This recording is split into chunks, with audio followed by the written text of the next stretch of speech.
আল্লাহর রসুল যেদিন জন্ম নেন ওই দিন আম্মা জান আমেনা কোলে নিয়ে কাঁদতেছিলেন।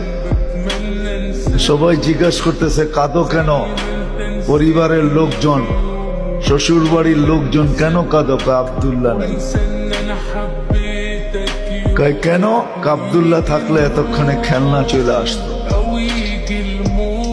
আল্লাহ যেন কানে কানে বলতেছিলেন আমেনা কাঁদিস না, আব্দুল্লাহ খেলনা আনলে আর কোত্থেকে আনবে?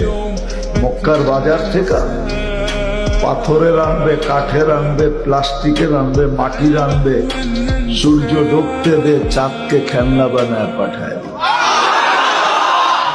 আর ঘটছেও তাই।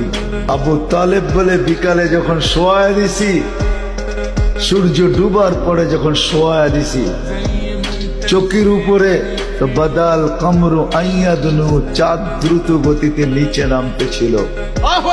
আর আমি তাকায় তাকায় দেখতেছিলাম।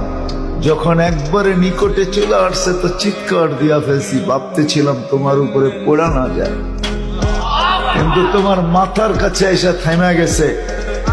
তুমি হাত পাও নাড়াচাড়া করতেছিল আর চাঁদ উপরে টাচ করতেছিল। তো বলছে চাচা জানেন চাঁদ কি বলতেছিল? তা তো জানি না।